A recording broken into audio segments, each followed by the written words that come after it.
Welcome to stream number 34 of this series where I'm programming an NES game from scratch live on Twitch. A little bit of a delayed start here today, so I'll be trying to keep this relatively short, and hopefully we'll get enough accomplished to make it worthwhile. But a few things to talk about here while I was waiting for the background noise to stop. I had been testing the game out, and I was testing it out on an NES, and I found an odd issue where the update for the status bar was causing flicker on the NES, but not on any of the emulators. Actually, I found a couple of things, so let's go through them in order. First, I found that when I was playing it on the NES, the mirroring was wrong, and Bunny Boy on Nintendo H mentioned that for games that are using mappers that control the mirroring, like we are with MMC3, we actually have to set the A000 address to tell it what kind of mirroring we're using, because it's going to ignore the header bit for the mirroring information. So that was the first thing that fixed some stuff that needed to be that fixed that mirroring, which was wrong. The next thing was that on the real NES, the sprites were not properly initialized, or I should say the hardware doesn't take any steps to initialize the sprite positions. So what I did was I made sure to do this DMA copy here to initialize the sprites and make sure that we actually have the sprites positioned properly on reset of the game. So that was important. And then as far as the blanking of or the switching of the status bar, what it turned out to be was that I had tried a bunch of things like moving the counter setup stuff around, and ultimately what it seems to have come down to is that these steps here that I was doing are not really correct in terms of changing which position the scroll is in when the interrupt happens, and so it wasn't consistently making the change over from the left name table to the right name table over here like we were seeing with the emulator. And so now everything is running pretty smoothly, and same basic functionality, but this actually works on the NES, which is cool. I figured, you want to have this work on the real thing, and so just wanted to do those updates. Let's see the comment here. Did not see your channel for quite some time. When I was looking for stuff on YouTube to create games for FDS, I hope to learn something new from Russia, and I write through an interpreter, so the text will not always be correct. Sorry. No problem. If you have any questions, let me know, or you can always comment on the videos on YouTube if that's easier to do. Gives you some time to work through the translation process. Hopefully this is helpful. So now this is working well on the NES. I did notice that it has a weird sort of flickering problem on the retro USB AVS, and I'm going to send a quick comment to Bunny Boy about that and see if he would know why, if it's some sort of artifact of the way I'm using MMC3 or something else, but we'll see. So I'm sorry, I'm just kind of like randomly scrolling things here. Now the other thing we did in the previous stream was we were working on loading the palettes, and so when we had the NES loaded palettes here, you can see we have these three palettes loaded for the metatiles. They're still obviously not being applied correctly because the attributes aren't being set for the name table. So it's just the colors for these 4 palettes are just essentially only the first one is being used. And in putting out a tweet about this stream coming up, got a comment from a few people, including I believe it's NES Doug. I'll have to double check so I get the names right. And of course, Bo from Soul Goose Productions, and I think that's everybody, letting me know that the way that they have done it, yeah, NES Doug was the first guy to comment on this, and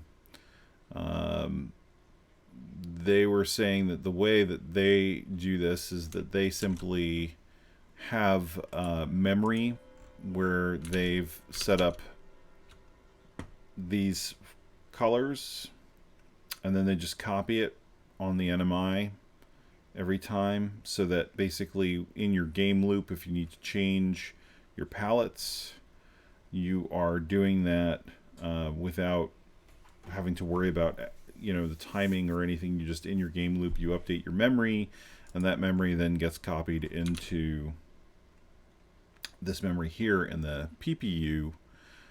I understand the idea there, and I don't see any downside to doing that, but at the same point, I don't know that that simplifies the process that I was hoping to simplify, which was that if we have our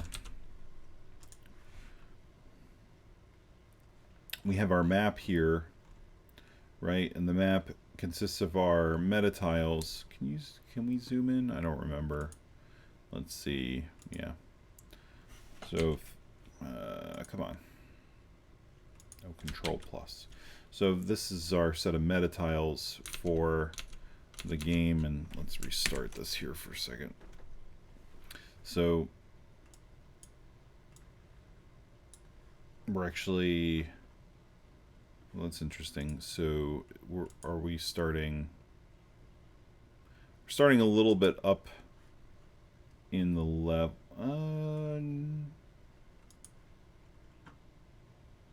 Just the palette, or did I not save? I don't know.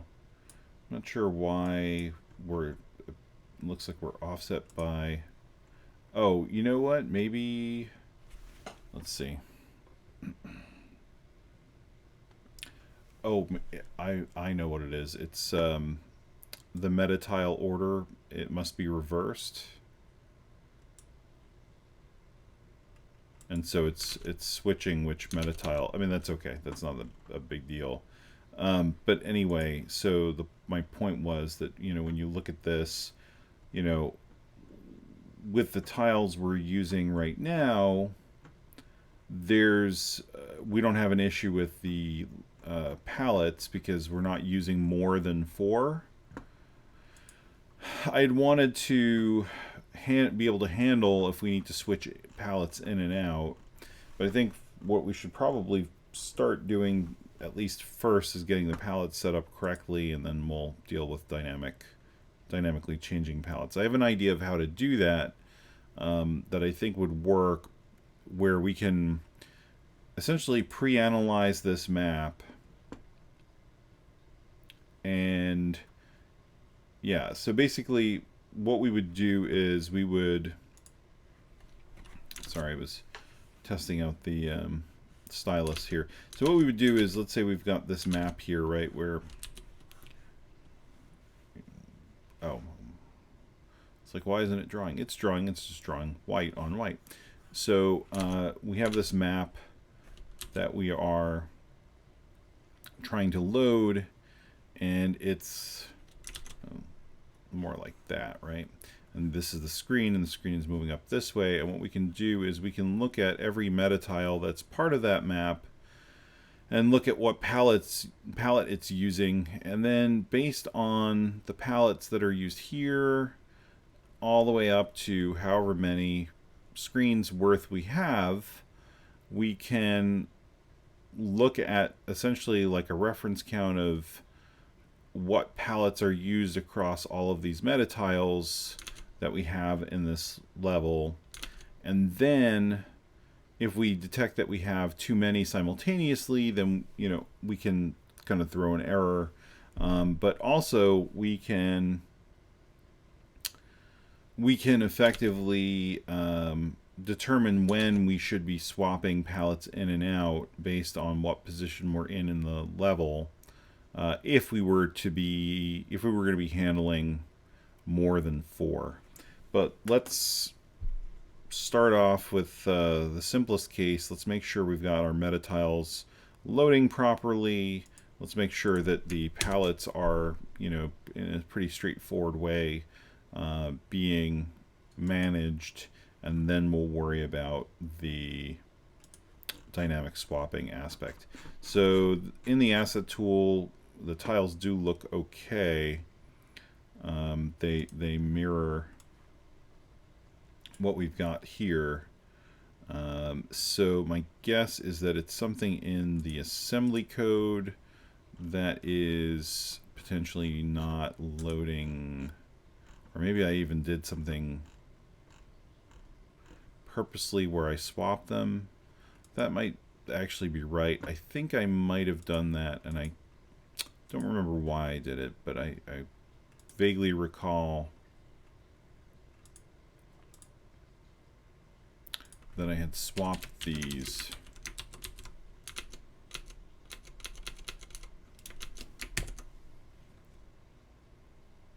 Okay.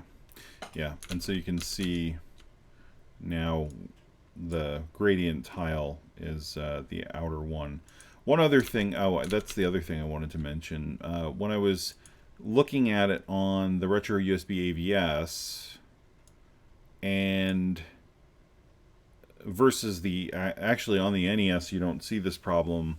The problem I saw was this problem, which we previously didn't see, where you can see the tiles loading as we scroll, and that's because in the emulator by default it has a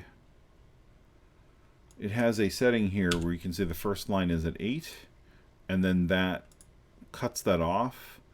I'm keeping that at the highest or lowest setting, whatever you want to consider it, basically making it so that you see the whole thing, just so that when I put it onto something like the retro USB AVS, it's not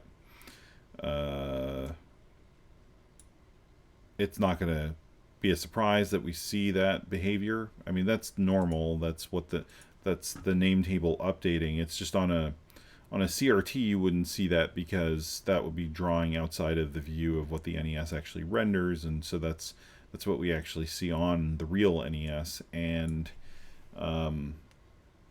on the AVS and on other systems like even the Analog NT Mini and I'm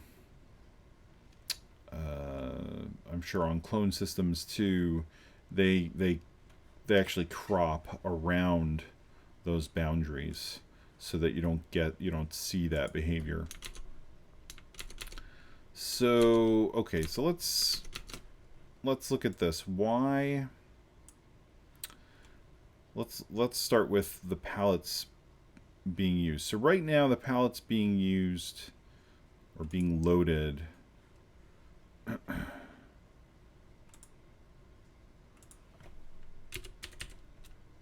well, let me do this. In the asset tool, if I export this, does this change the order back? I don't remember what the behavior was, so let's take a look. So here are our char files and all our include stuff, and we'll just take all of that except for the CPP stuff.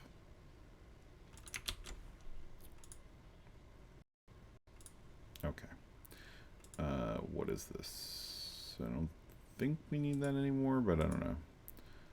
That's our draw entities code. These are Okay, so it's still got blue, gradient, green, even though blue, gradient, green. What is the data in the actual map file?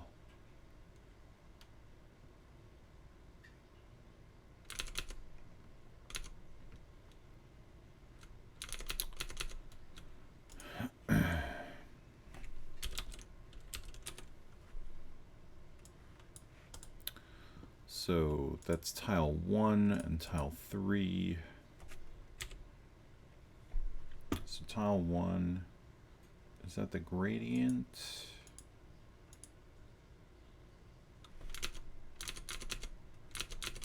Can I see? Let's see. Empty. 0, 0. I guess that would be tile 1, and then that would be tile 0.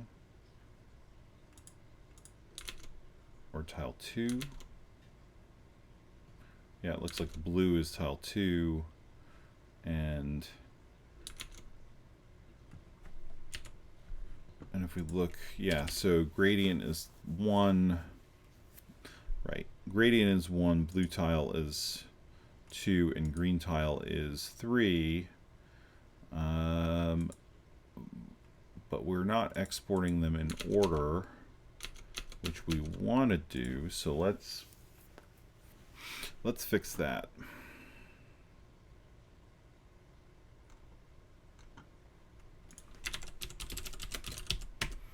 So let's see, so where are we updating that file? That file is metatile palettes, so that's for the palettes. What about the, well, I guess in the metatile, yeah, that would be, that's out of order 2. Is it just going based on, I guess it's just going based on the order that it's in the list. Where's the asset tool? Which I think is alphabetical. But yeah. All right, so let's see. So we need to export it in the appropriate order, because we're looking for the metatile based on the index in the map, and the index in the map has to actually correlate to what we export. Not so much for the metadata itself, but for the order in which we export the metadata.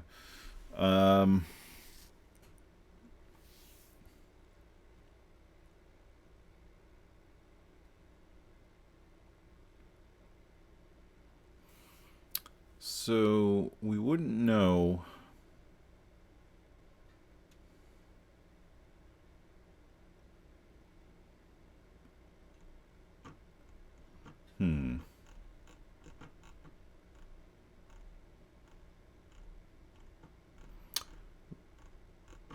We won't know the order of the metatiles until we get the map loaded here. Is it exporting?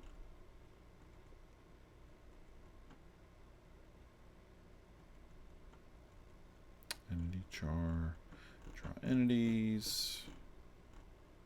Where's it exporting the map? Is it when you call create map?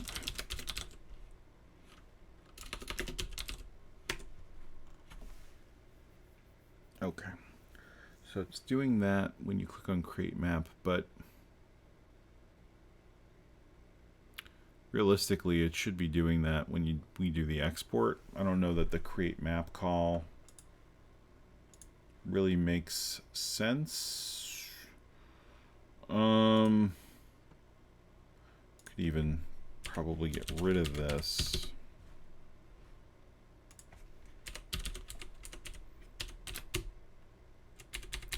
And put this in the export.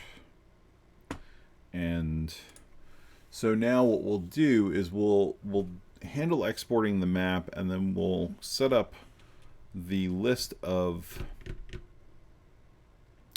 metatiles, or we'll update some listing for the metatiles that has the appropriate order, so that we can make sure that we're doing this properly. So let's see. Okay, the only issue with this is that this requires the map information to be loaded into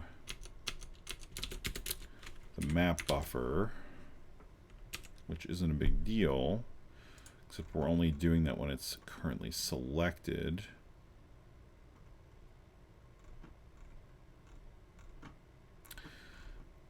So what is a big deal is that that is not, this is all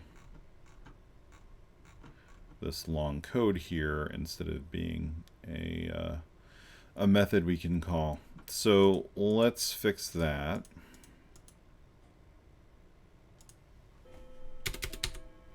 We'll just, let's see, how do we want to handle that? We'll just say load map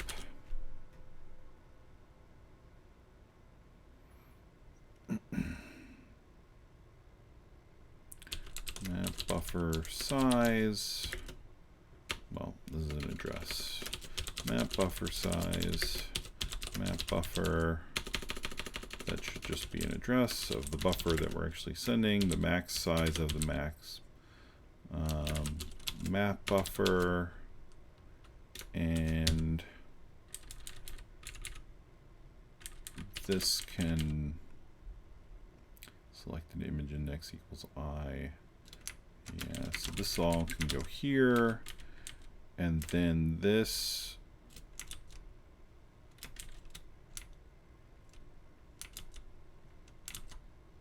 let's see.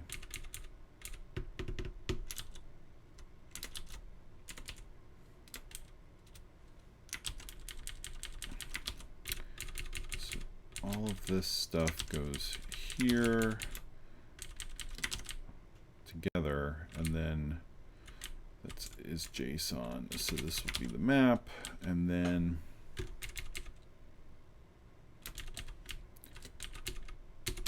sorry, I'm just refactoring this code because it doesn't make sense to have this contained here, especially if we're going to need to be able to handle this again. So let's see.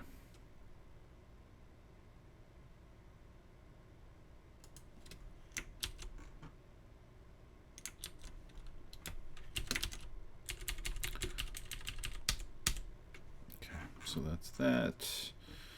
We'll say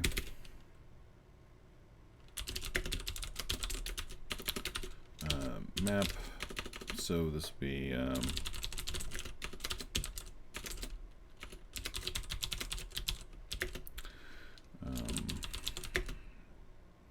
map buffer is an unsigned char, and then I forget what the other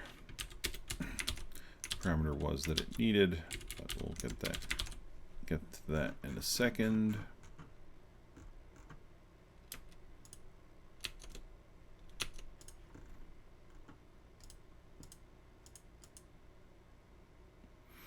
All right, so the other thing is it's doing the metatiles.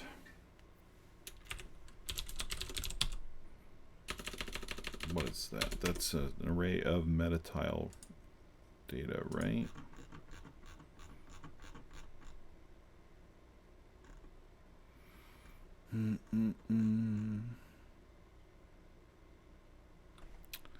Oh, it's an array of images. Well, image pointers.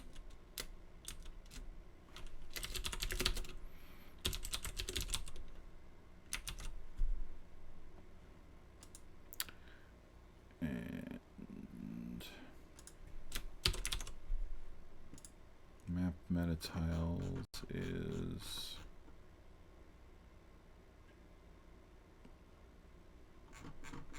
that's a struct.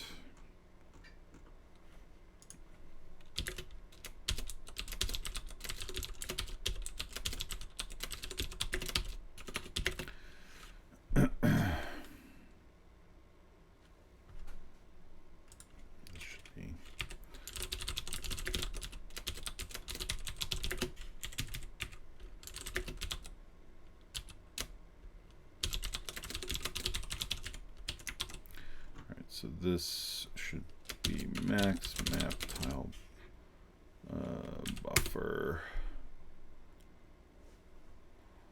Let's see.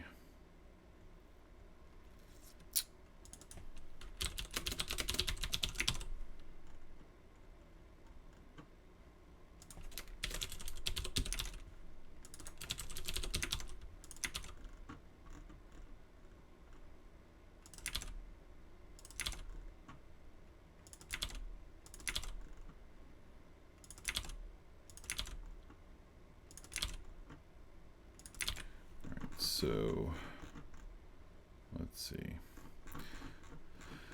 The next thing we need to do is we need to know the current file name that we're dealing with to open the file. And let's see. There's initialization code.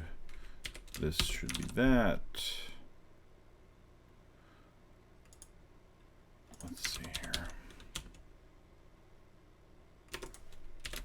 Should be that.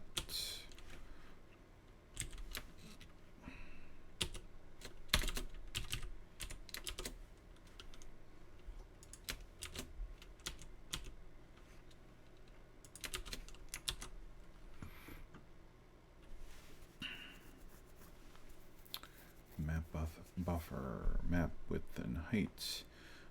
What's the issue with this? Argument unsigned. Oh. I guess it doesn't matter right now if it's. Alright, so I'm wondering if we should just be using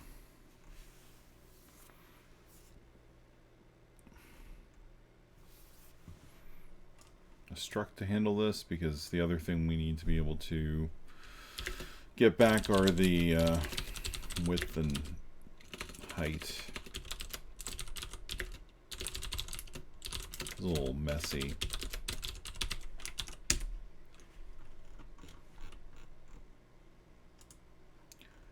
Not exactly crazy with the way that this is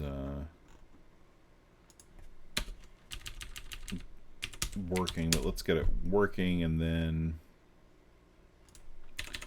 once we have that compiling and working, we can clean it up a little bit.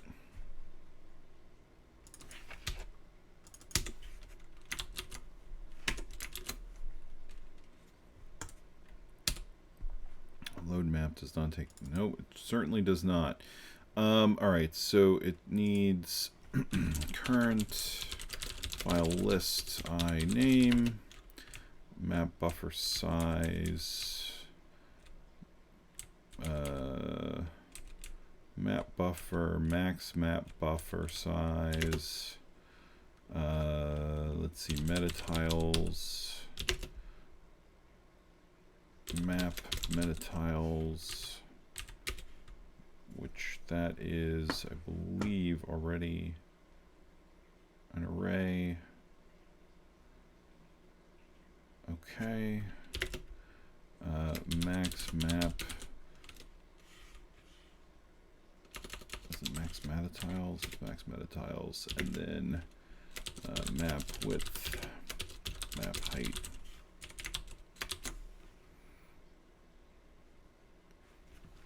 Argument int pointer for what?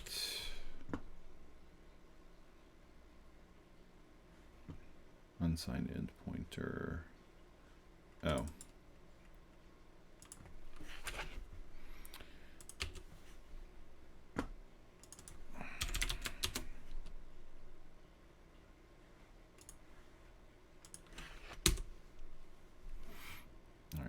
So this is probably gonna not work, but let's see. No, it loaded. Okay. All right. Well, that's good. So it loaded the map properly with the new function, and so the reason I wanted to do that was because I wanted to reuse that code here when we click on export,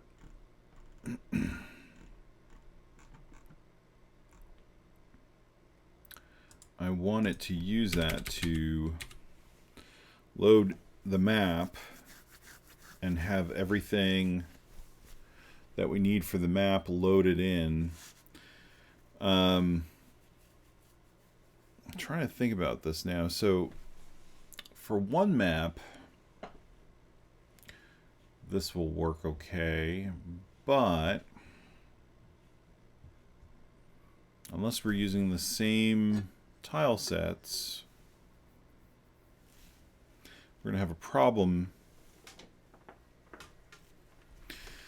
Well, you know what? Let's get this to work, and then we'll worry about multiple levels. We have a long way to go before we have to deal with multiple levels. All right, so I mean, I essentially can just copy my code here for loading the map. Where is it? There it is.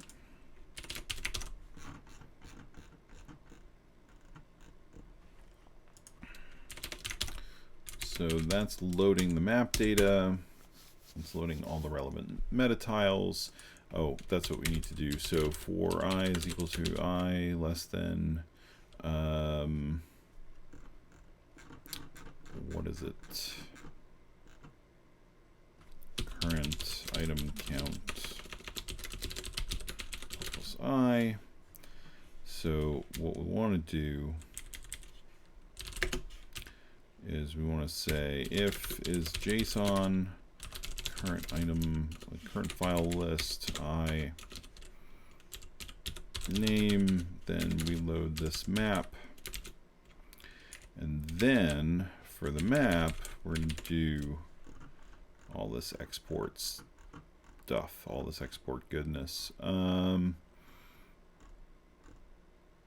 it's not, we don't care about that for the sprites, the entities, but we do for all the metatile stuff. So let's move that here. So once we've loaded the map, the next thing we need to do is make sure that we're handling the export of the metatiles in the appropriate order. So let's just make sure that all this stuff is still looking okay.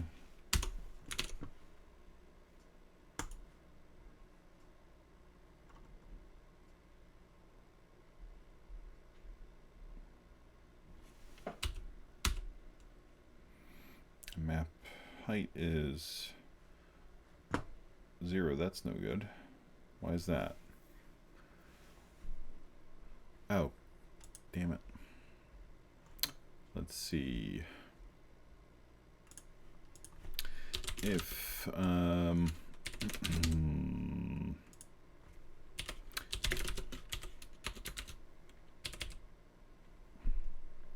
I know it doesn't return anything right now.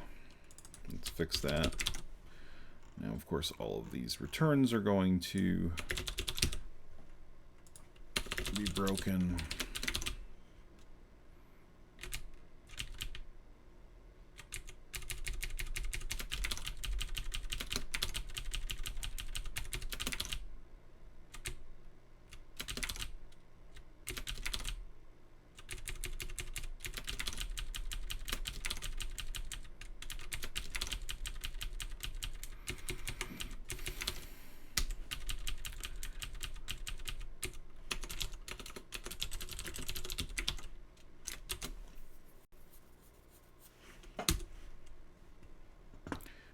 So let's do this export again. All right, so we actually have a map height because we actually have a map. All right, so this should be pretty standard here. Yep, so all of that is good. And then we get to the export of the metatiles. And that's all pretty much what we would expect, and it's displaying the map because we loaded it up even though we never selected it. And let's see, and all of our files here got updated. That looks reasonable. All right, so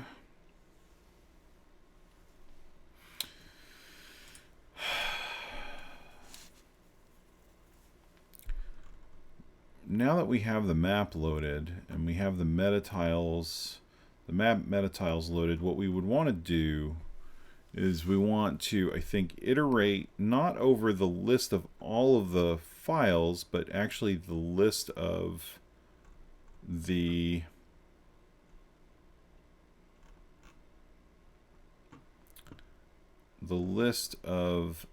map metatiles as they are in the map metatiles structure. Because if we take a moment here and we'll call export again. If we look at that structure, we should have our metatiles in order, and we do. So we have gradient, blue, and green. I wonder, let's see. So when we go to do the export here, we're looking for if it's a metatile, because we would have exported the metatile directly. So what we can do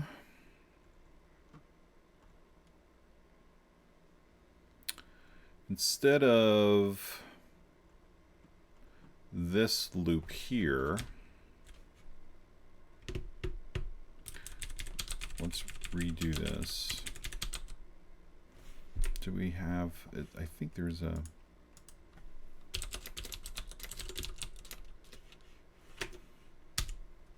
well, is there a count? Metatiles, those are the images. No. Okay.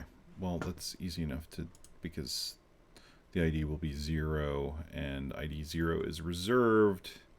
So let's do this. So we have our loop. We actually don't care. We know that this is going to be a metatile. So we just say if map metatiles a.id is greater than 0. Right, because the map metatiles is our loaded set of metatiles from the map. We hopefully have exported out the metatile. Well, we can add checks for that, but let's see. So now that we are doing the check based on that, the only other thing we would want to do is this is getting the full path to find where it should be writing the files to, and we don't have the full path in here. We have just this short, just the name path. So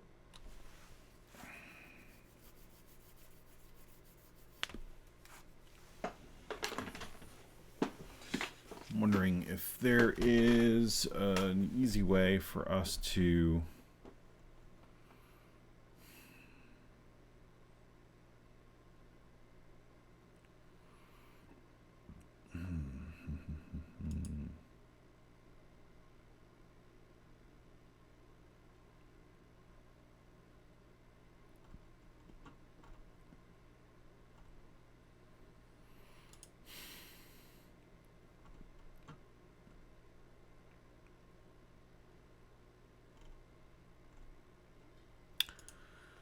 well, I guess we don't technically need the full path name. So let's see. What we could do, let's see. I think we'd be okay without the full path because it should just do it in the current working directory, which that's what I want anyway. So let's do a couple of things. This should be map, no, metatile max. No, what is the maximum thing here? Max metatiles.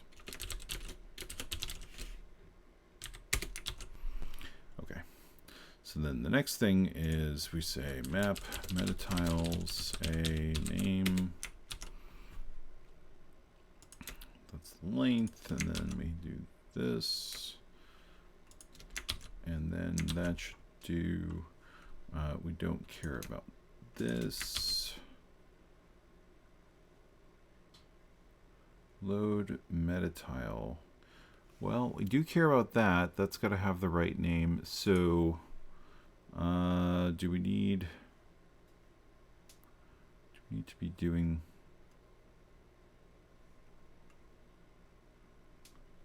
Let's do this. So let's say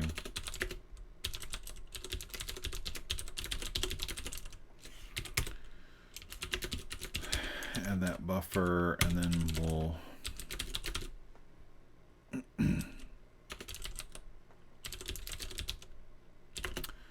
just put it into here so we don't have to keep looking it up by indexing map metatiles a name truncate. All right, so now we can just say this is metatile file. The reason I'm doing this is actually because I want to do this. I'm going to say replace extension for metatile file max file folder name with .metatile. And then we have that, and then we have this, and then when this goes to load, it's going to load the metatile file, which is what we want. And then this should be okay too. And I think that's going to be okay.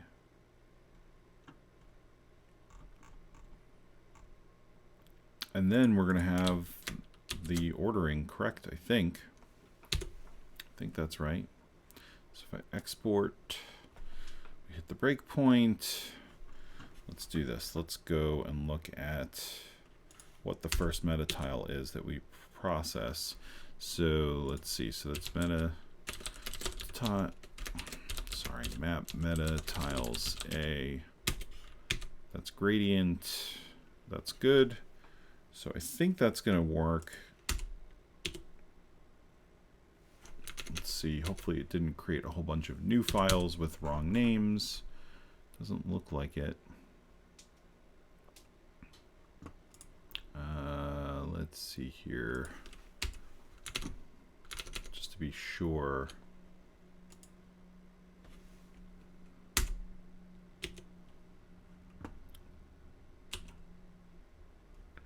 Yep, and then it actually loads the metatile, and we've got the data. Okay, I think that's all right. So now we can copy this content, the actual game content that we've dumped out here, back into this folder. And when we go back here, cool, so gradient is now the first metatile. That's the first palette.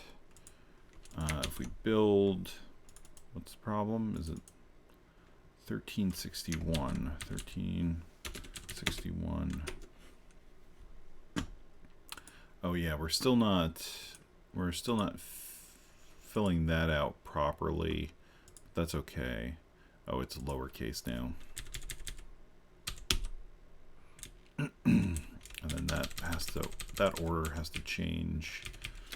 Blue tile.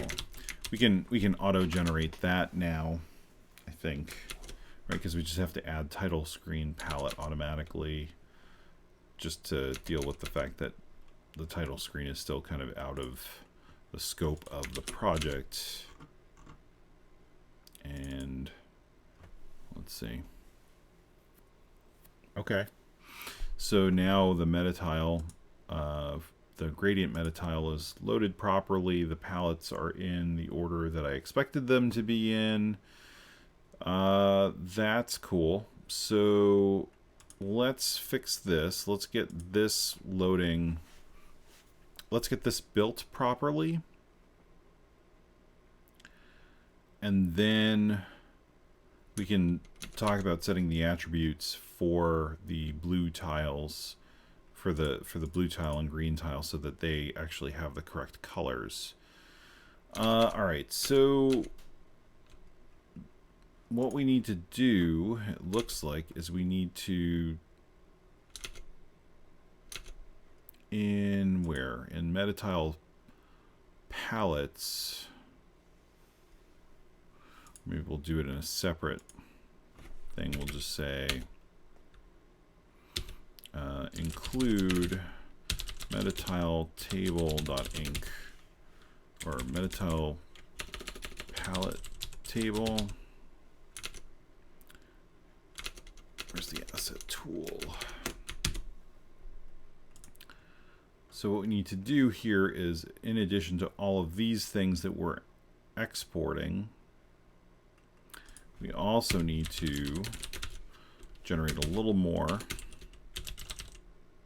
I guess it helps if I have a pointer for that file. Metatile palette table. Metatile palette table. Metatile palette table.inc. Right, that's what I called it. Yep. For right.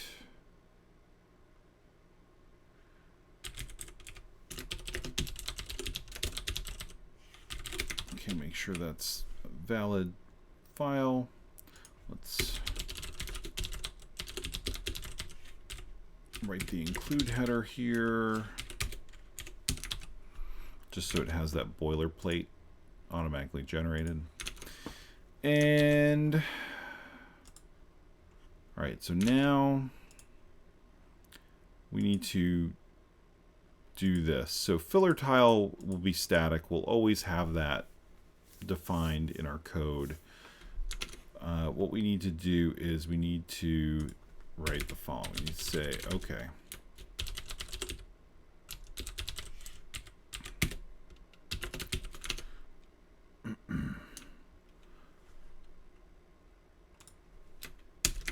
we need to write this, and then for every new metatile, we need to write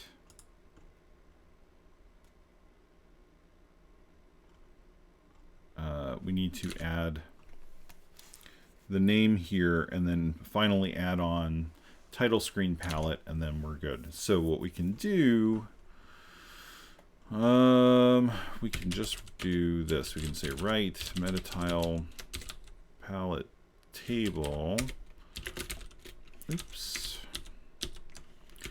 %s comma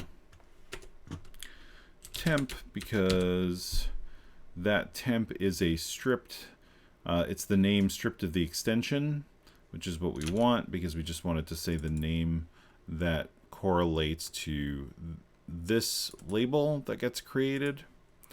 So we've got that there, and then at the end we can say we're going to print to metatile palette table the last palette, which is title screen palette, and then new line, and then we want to write our palettes high, palettes low stuff. So tab, new line tab,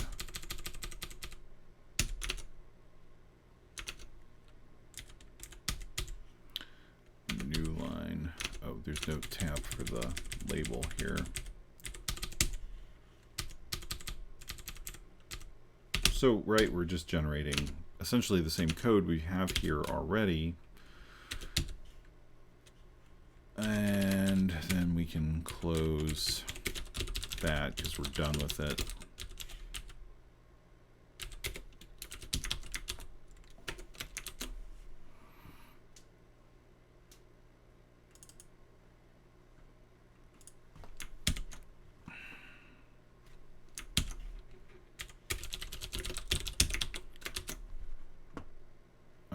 so run this, we export,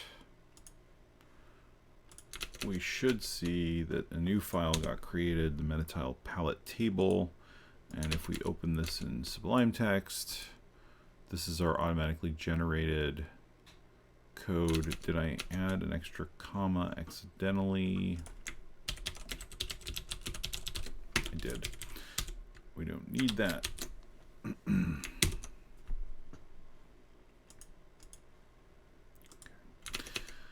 All right, so Sublime Text. Now we have the right thing. So now we can copy all of this stuff we've generated, with the exception of, yeah. So that gets copied over to here. We replace all of that stuff. And then in the assembly, we can get rid of this stuff now. And now we're actually pulling in, we're get rid of that one. We have metatile palette table, which is the same thing we had before, but now it's being generated by the code, so it's got the right order and it's being loaded properly and it assembles. So let's see, so shooter is there, and if we run it and we look at our PPU viewer, we should see the right palettes getting loaded, and they are. Part of that though is that we are, I think I'm cheating and manually loading the palettes. No, I'm not. Okay, well that's, maybe well, hold on. How's it loading the palettes? It is, let's see.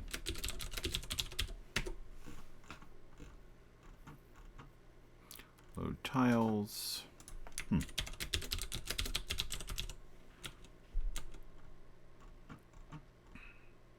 Oh. I'm looking at the scope and not the actual subroutine. So that loads the palette for that loads the palette for the title screen, and that happens to work because that's the last one, but that's not a great way to do it. We need to have something a little bit more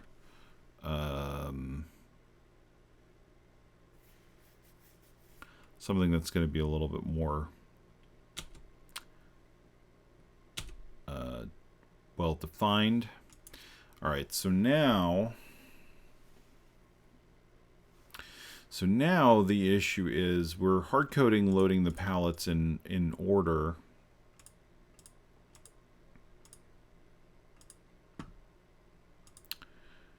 And let's kind of close some of these things here.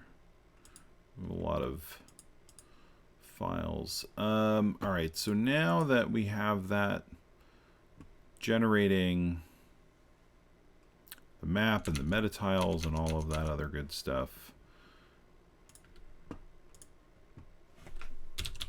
So this is a binary file. It doesn't really have any information about anything. What I guess it needs to do is it needs to include the list of palettes that would be needed for the level, at least at the start. I'm trying to think. I mean, again, I'm still not 100% set on how we're gonna load these palettes dynamically, but let's we're gonna change up the map format a little bit, and we're gonna have it specify what the palettes are that need to be loaded. And so in this case it would have 4 bytes, and it would have 0, 1, 2, 3, where we know the we know that because that's the order that it's being stored in here based on the order of the metatiles that are used. I'm wondering, can we make a constant that we can use for max palettes, and then that would give us our tile set, our title screen palette? We probably could. Let's do that. Just because it bothers me that we don't have that properly. We're hard coding it right now. So for this, let's get a count of our current metatiles that we're exporting.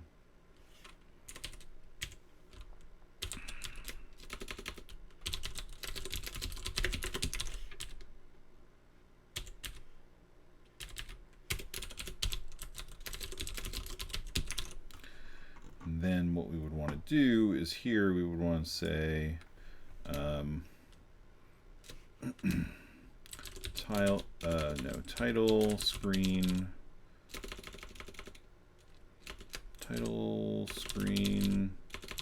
palette index equals new line, and this is going to be max, or what is it, metatile count, is that what I called it?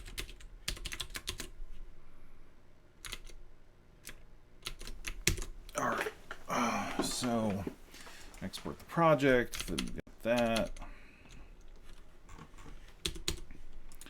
get all that stuff. And the reason I keep copying everything every time is because I'd rather know now that I broke something by making a change than only copying the things that I thought actually changed and then find out, oops, yeah, no, actually you broke something else. All right, so this is the 0, 1, 2, 3. Oh, right. So let's manually change this for a second here, and load palette. And this I want to change to load X with title.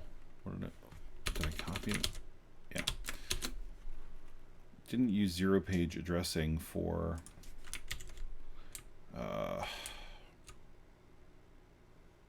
Is that going to make it break? I don't know. I don't know how important that is. We'll find out in a second. Apparently pretty important. Okay. I kind of figured it would be. Crap.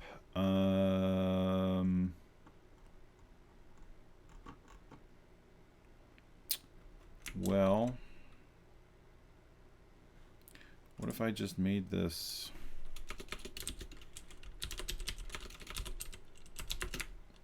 like that, where it's just a byte? Is that the syntax? I don't remember.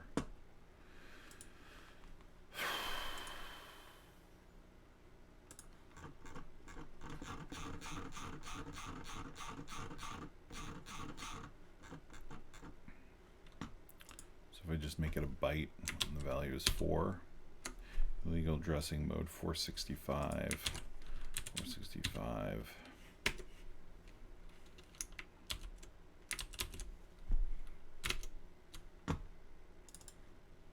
Okay, that worked. All right, so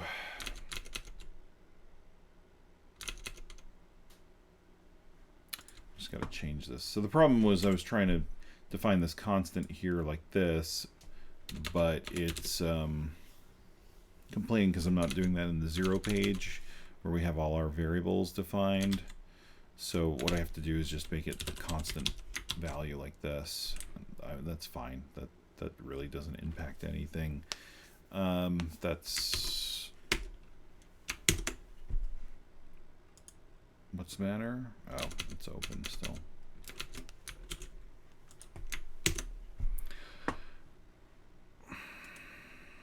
Okay.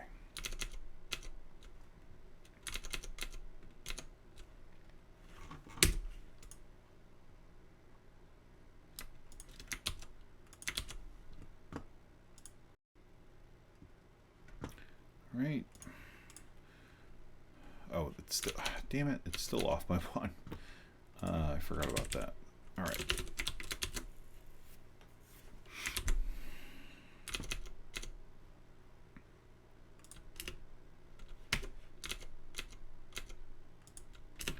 All these extra Visual Studio windows still open. All right.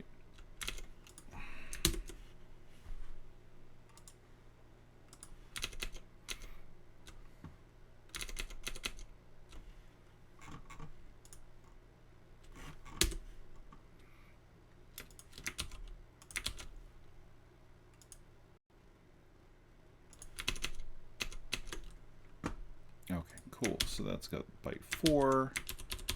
Build that, and let's open it. And FCEUX. All right, good. So that worked as expected. When I load the game up, it's got the palette for the title screen, and then we're into here. So now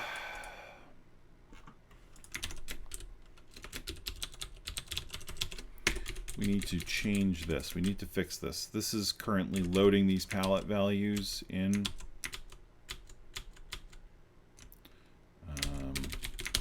Right, this is manually loading that stuff in. What we need to do is, I think right now in the map, we're writing an extra byte for.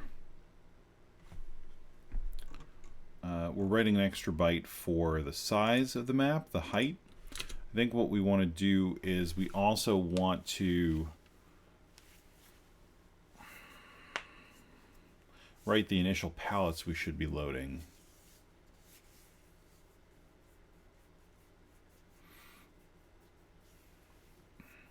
And just have that be 4 palettes. And I guess you could argue, well, okay, the first 4 palettes might, well, no, I guess you can't, because I was going to say you could argue that the first 4 palettes that you're going to load in are going to be the first 4 metatiles in the map, but that's not necessarily true. It depends on how you've built the map. So that just happens to be the way that it is right now, but that's not a guarantee, because it could be literally any palettes. So what we need to do is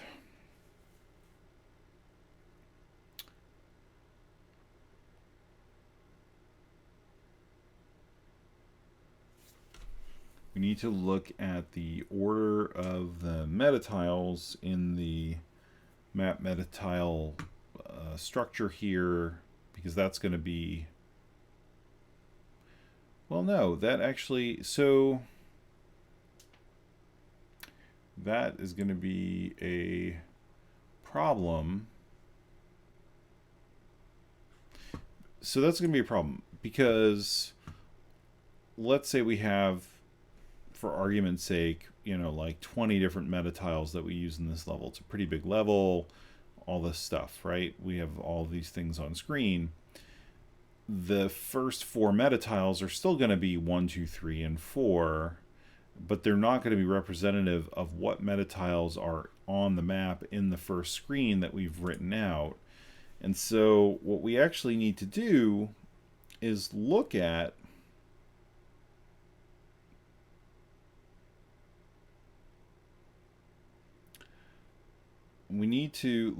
what metatiles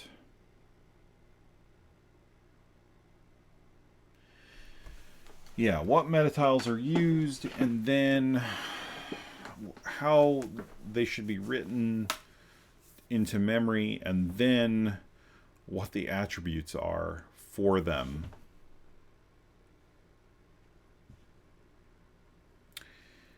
And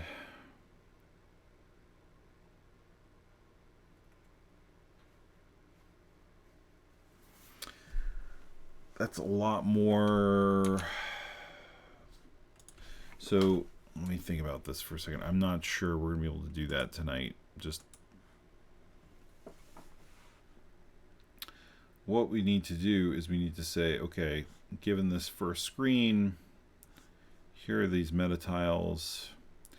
There should be only the 4 palettes here, and they're going to get loaded in this order.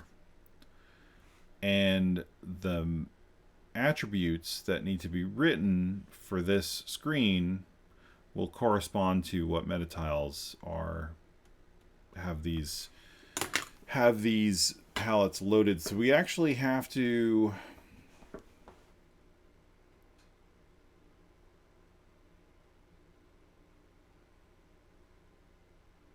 I think what we're going to have to do is we're going to have to, sorry, I'm thinking through this. So we would need to look at the first screen content to figure out what palettes we need loaded. And right, so we'd say, okay, examine this first screen to determine the palettes that need to be loaded. And of course, they're going to be loaded in palettes 0 through 3 because, I mean, there's no choice. You only have those options. But the point is that that palette or those palettes may not be 0 through 3 based on the metatiles that will be loaded into the files. They might be, you know, palette 3 or 7 or 10 or whatever the case may be. So what we need to do now is we need to write essentially, so then we want to write 4 bytes of metatile palettes to be loaded. Actually, we want to do this before we write the screen. Right, so the first byte is, this is the number of rows. Then we're saying, okay, we need to examine the screen to figure out which palettes need to be loaded. And then we want to write the 4 bytes of which palettes they are, the index, into essentially here, or if you want here, right? Realistically, it's here because we're going to say, okay, we need to load palette 1 and palette 3 and palette 2, right, in whatever order. And then, after that's done, we want to write out the first attribute settings, the 64 bytes, right, because it's 1024 minus the 960. So we want to write the 64 bytes for the first screen. So after we figure out, okay, these are the metatiles, these are the palettes, then we need to say, okay, separate from even the tiles themselves, we have the little area in memory where we have essentially the metatile sized data that's just setting up what, I don't know why I'm trying this when I can show the NESDev page.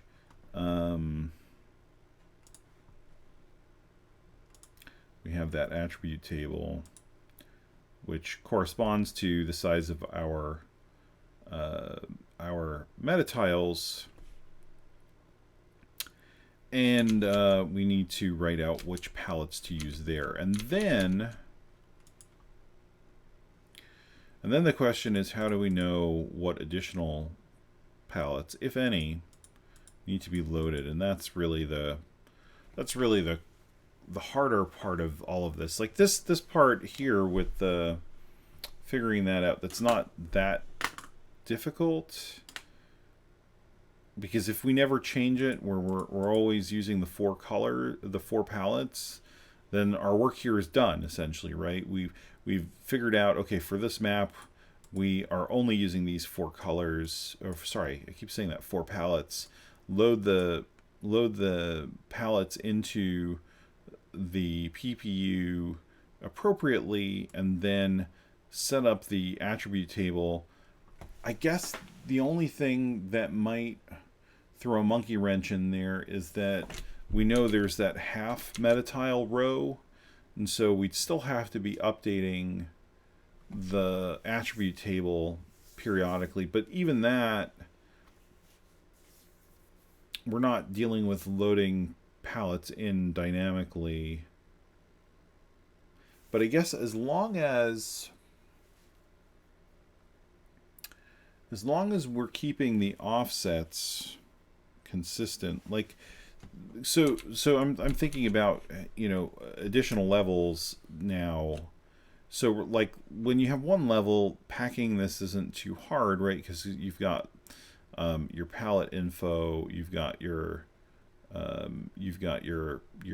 attribute table info, and then you've got your level data, and the metatiles that are used for that and the palette information that's used for that are pretty much as expected. So if this is 1 and this is 2 and this is 3, you know, and then we can kind of very easily say, okay, metatile 1 is using palette 1 and metatile 2 is using palette 2, metatile 3 is using palette 3, and you know, somewhere down the road in the map we might encounter something like metatile 7, which is fine because that will be very easily referencing palette number 7.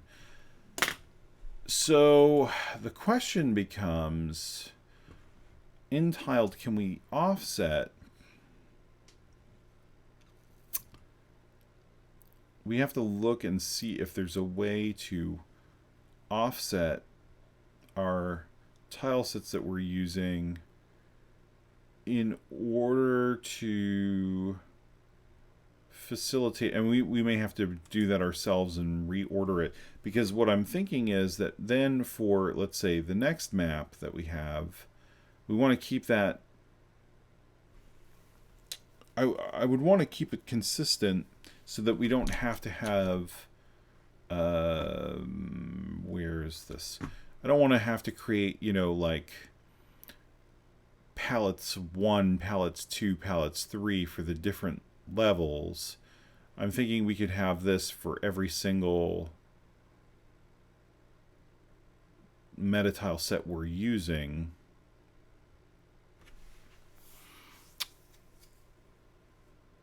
I don't know that we would run into a limitation. We might run into a limitation of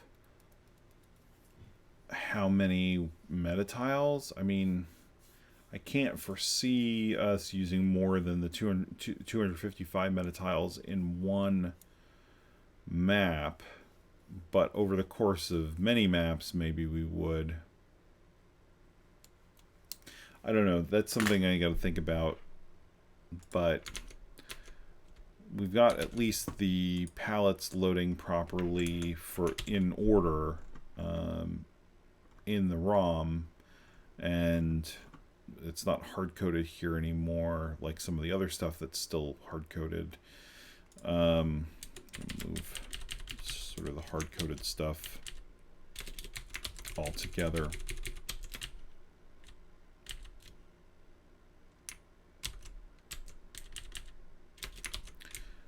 Actually thinking maybe we will do it. Maybe we will do something where we're saying, you know, each level has its own generated set of these metatile files and stuff like that, and that way the indexing is always 0-based and we don't have to worry about telling tile to offset things. And I mean, in that sense, it does keep things simpler, and we don't have to worry about, you know, if we have enough different metatiles out there that we're going to run into a situation where the 255 isn't sufficient, and then we can't do the lookup simply. We have to go refactor that code to make that work. That might work better. I don't know.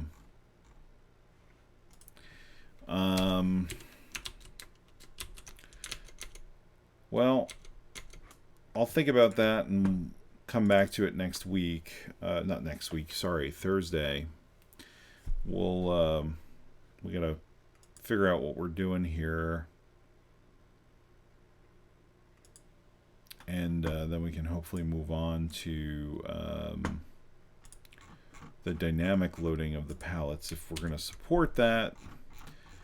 And then I gotta start fixing some of the control stuff. I gotta fix, I gotta build in the collisions properly so that when you hit those borders, it actually kills you when you hit the blocks.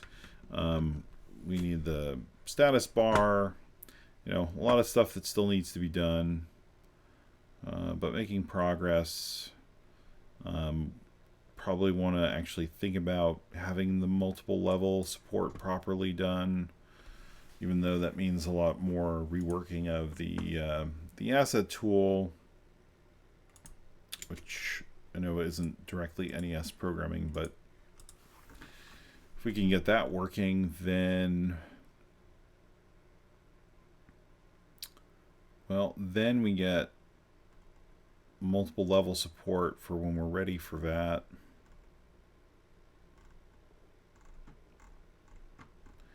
Yeah, still a lot to do, but making progress overall.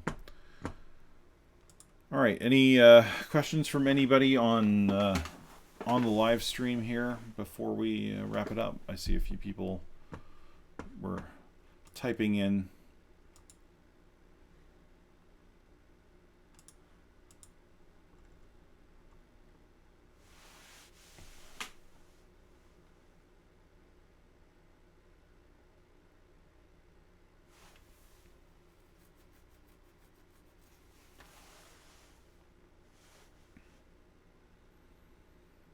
Well, I'll stay on the live chat for a little bit longer, but I'm going to stop the recording. As always, thank you for joining. I will be posting the recording of this on YouTube. You can find me on Twitter at Clearvis. I am also on Nintendo Age on the Discord pretty frequently. Stop by, say hi. A lot of great people there in the brewery section who are much more knowledgeable than I am about how the NES works. But you know, they always say surround yourself with people who know more than you, and they've been super helpful in helping me figure all of this stuff out.